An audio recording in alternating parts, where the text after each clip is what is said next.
Stocks continue to wobble around amidst mixed global cues coming in, and financials manage some gains while consumer durables and autos drag today. Nykaa gains despite sale of shares by IPO investors. A strong demand ensures only a small discount to market price, but SoftBank's woes cast a fresh shadow of uncertainty on several digital names. A spike in COVID cases in China sparks fresh demand fears, even as easing geopolitical tensions raise hopes of easing energy supplies, hurting crude today. And big revelations of money diversion at FTX prompts comparison to Enron, even as Twitter shuts out employees from office again amid reports of mounting resignations. In what is being read as good news for state-owned banks, the government has amended the nationalized bank scheme of 1970 to allow the directors a tenure of up to 10 years and renewable every 5 years. And changes for SBI to which these rules don't apply will be notified separately.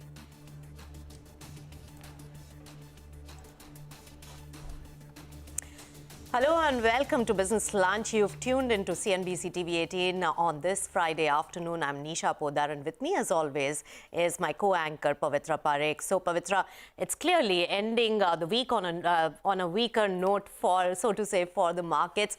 So it opened today pretty well, but look at the way Nifty 50 has really fallen because of the various points of nervousness as well as pressure coming in for Nifty 50. So at the moment, close to 100 points down, 0.5% down on Nifty 50, hovering closer to the lower point of the trading session today.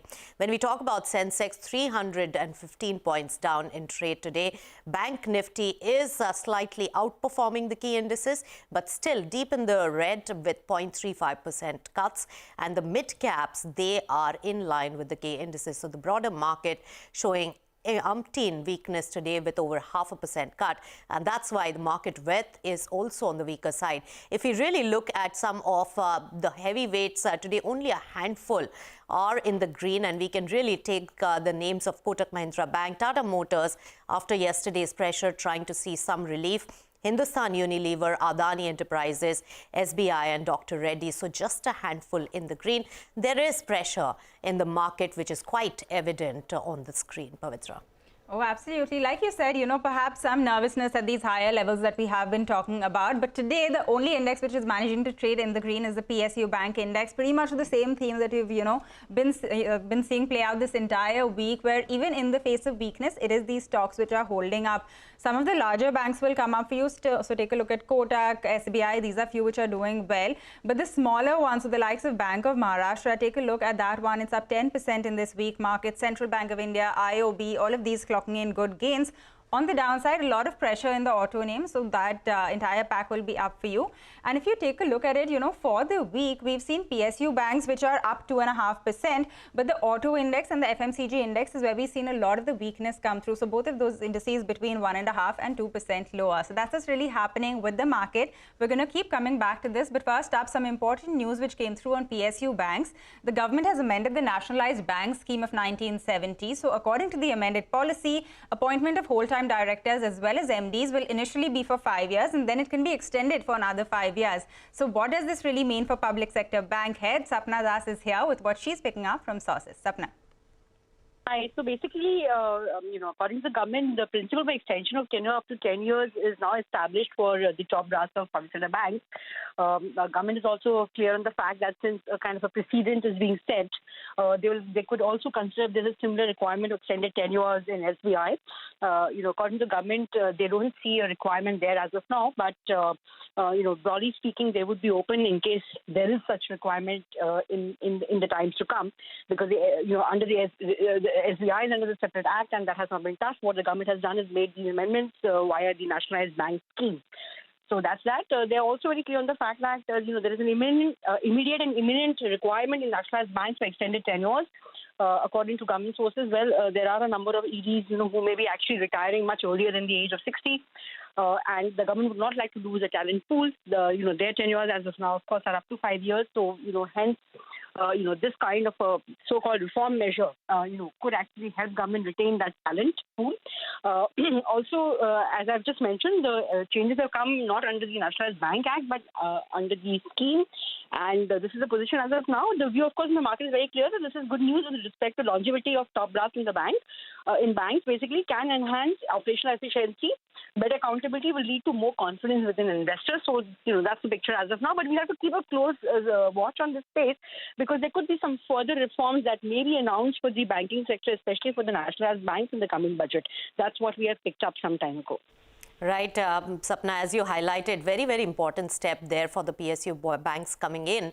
A big reform when it comes to accountability by the top brass, and also business continuity that you mentioned. But of course, SBI Act and changes for SBI is also watched out for. But Sapna, you're also tracking a lot of developments on divestment as well as privatization front, and sources say that the government is seeking an extension to meet the 25% minimum public shareholding norm for IDBI Bank, and there is some more action on Container Corp stake sale as well. Tell us about that.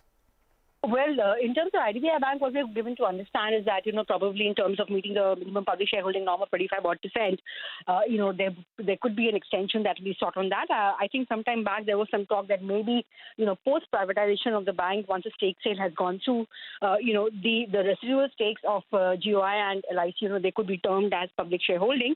Had that happened, then maybe the requirement of this, basically the MPS would have been met, because both of them together obviously would be much more than 25%. I think the public float in IDBI at the moment is slightly under 6%. So that was what was being thought about. But now we're given to understand that I think, an extension is what will have to be sought. And let's also keep in mind one thing more, Nisha, that earlier the public float of IDBI was really massive. It came down gradually because the bank went into distress, and there was a lot of capital infusion that had to be done by the government and both LIC. So, that basically led to the public float really coming down, and it's around 6% levels or slightly under that at the moment.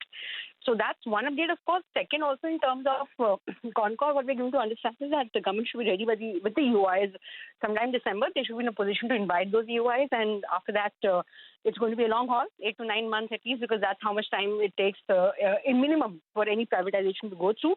FTI and BEML, well, they are also very much on the radar. They are expecting the financial bid at least should come into the coming financial year. So to speak, no transaction going through as such, but these are the developments that we have to keep a close watch on. Nisha? All right, Sapna, thanks a lot for getting us all of the details, and we'll keep coming back to you for any other updates on this. But let's also talk about NMDC now, because this stock is trading in the green, and well in the green after Kotak Institutional Equities upgraded the stock to a buy call. So Nigel is here with more on what the brokerage had to say. Nigel. Well, that's right. NMDC is doing well in today's trading session. Kotak has gone ahead. They have upgraded the stock to buy with a target price of around 130 rupees. They acknowledge the fact that, yes, the management has gone ahead and cut prices yesterday. But they say that from here on, they're expecting prices to base out, not just in the domestic market, but in the international market as well. So they see that both, pricing of iron ore globally has an upside for the next 6 to around 12 months on. In addition to that, they say that NMDC has a strong case for re-rating post the demerger of the steel plant. Why is that? Because now capital allocation will be far better. Remember, they allocated close to 20,000 crores for the steel plant. They're expecting free cash flows to improve from here on, and if they're going to generate more amount of money, well, they'll be capable of paying more amount of dividends, so a higher dividend yield is possible as well. Put all this together, the stock is bouncing back today.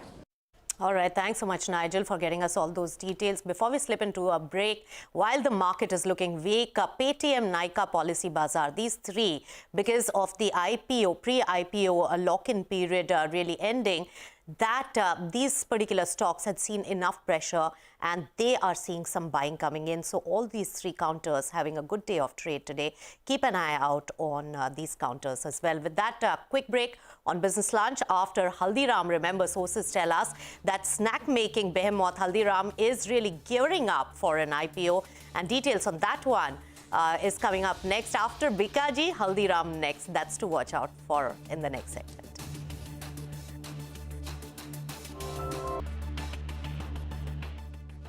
Welcome back. You're still tuned into Business Lunch, and news reports indicate that SoftBank CEO Masayoshi Son now owes over $4.5 billion to SoftBank after the correction in global tech stocks leads to value destruction in SoftBank's second vision fund. But how has the India portfolio really performed? Vivek is here to break that down for us. Vivek? Well, that's right. So, on the back of the founder being in focus due to, the tech rout that we're seeing globally, especially in 2022, valuations have taken a bit of a beating, and a lot of the stock holdings too have seen quite a bit of a significant correction. So what we've actually done is, and a lot of the companies that in which, SoftBank Vision Fund, the vehicle through which they invest in India, actually have a stake. There are actually seeing quite a bit of large blocks taking place as well. So in that context, what we've actually done is we've actually seen what is it that they own in India, which are the listed ones, and quite a few unlisted big names as well. So first on our list is Paytm. Remember, at the end of the September quarter, they had close to 17.5% stake. After yesterday's block deal, close to 13% stake. They continue to hold around 4,400 crore worth of stake as far as Paytm is concerned. Coming to delivery, delivery, they at the end of the September quarter, they had around 18.5% stake, valued at close to 4,750 crore rupees. PB Fintech, the other big underperformer, they have close to 10.16% stake via two funds, and this particular stake right now would be valued at close to 1,750 crore. Coming to Zomato, remember they hold Zomato shares as well as Blinkit shares that have been converted to Zomato post the acquisition. Close to 1,950 crore stake is what is it that they hold in Zomato. In the unlisted universe, remember they have a lot of investments in India. Some of the notable names include Flipkart, Lenskart, Meesho, Oyo, Swiggy, Unacademy, Ola, as well as Ola Electric. Now, very interestingly, according to some reports, the India investments account for close to 9 to 10% of the total fund holdings.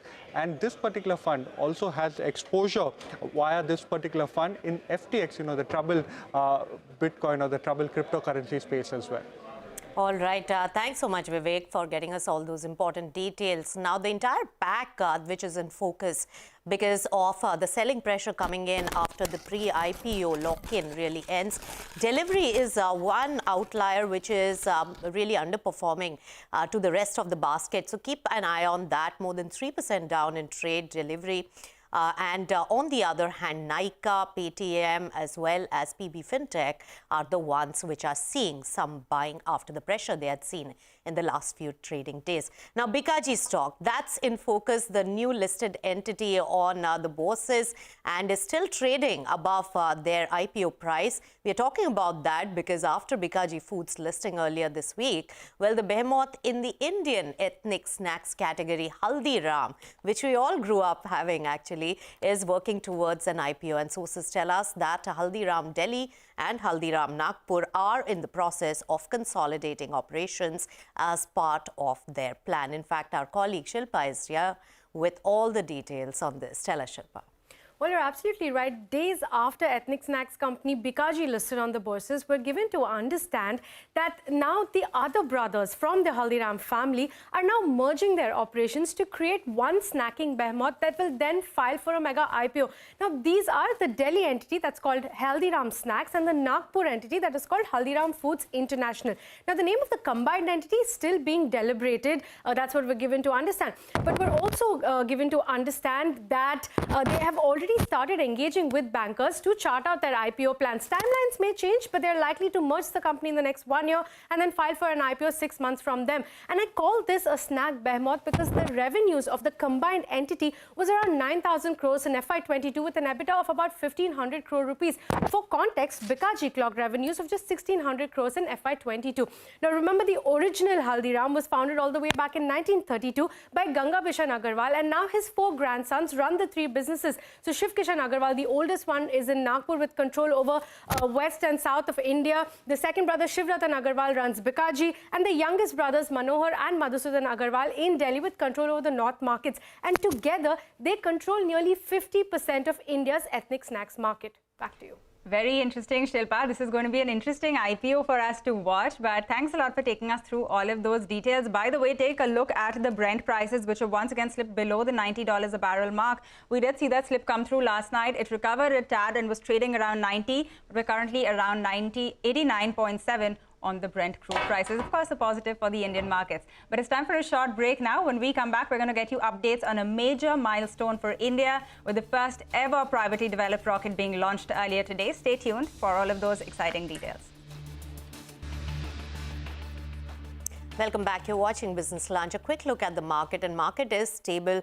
Actually, there's no relief in sight at the moment, almost 0.5% down, but there is a little bit of stability coming in. In fact, Bank Nifty is the one which has actually gained some ground in the last few minutes of trade from being minus 0.35% down.